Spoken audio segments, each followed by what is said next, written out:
con Alessandro Alfieri, candidato al Senato per il Partito Democratico. L'argomento del giorno è quello delle bollette. Che cosa si può fare in questo momento sia per le famiglie sia per le aziende per riuscire a fare ripartire l'Italia? Qual è la vostra ricetta, qual è la vostra proposta? Bloccare le bollette per quest'anno e poi soprattutto per i redditi medio-bassi e per le microimprese, per gli esercizi commerciali, aziende agricole, 50%, perché sennò non ce la fanno.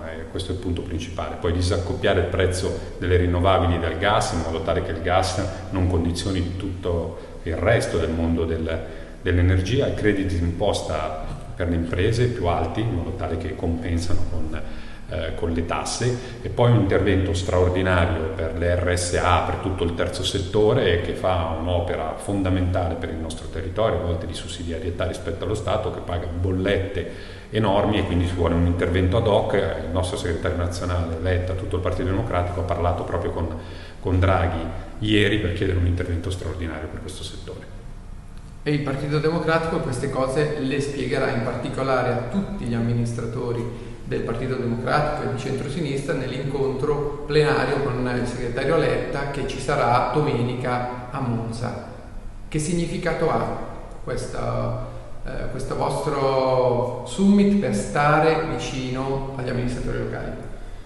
Sì, Monza per noi è emblematica, vuol dire nord, vuol dire una realtà in cui abbiamo vinto in maniera insperata, c'è un nuovo bravo sindaco pilotto, e vuol dire investire sulle comunità locali, sui nostri amministratori, che sono le persone che sono in prima linea. Per qualsiasi problema le persone vanno a tirare la giacchetta al sindaco, quindi vuol dire dimostrare attenzione al territorio, alle problematiche che incontrano. Oggi è il tema del caro energia, ma ci sono tante altre emergenze che hanno portato purtroppo sotto la soglia di povertà molte persone, quindi ci troveremo a Monza con i candidati, con gli amministratori locali, Beppe Sala, Dario Nardella, Antonio De Caro, tutti i principali amministratori locali, ma anche quelli delle realtà più piccole.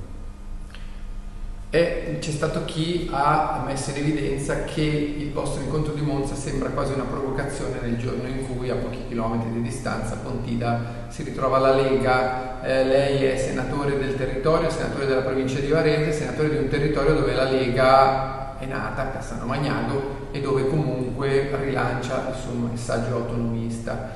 Invece che cosa risponde il PD? La Lega fa giustamente le sue manifestazioni, noi facciamo le nostre, e noi governiamo tanti comuni capoluogo. Ci sembra giusto far parlare coloro che guidano le principali comunità del nostro paese, e lo facciamo con i piedi ben piantati per terra, anche perché la Lega in questi anni, diventando un partito nazionale, ha perso un po' la sua caratteristica che aveva prima di Partito del Nord. Oggi contano le persone, contano i sindaci, gli amministratori locali, coloro che riescono a dare in maniera concreta risposte ai cittadini. Noi vogliamo valorizzare i nostri amministratori locali che sono sulla frontiera.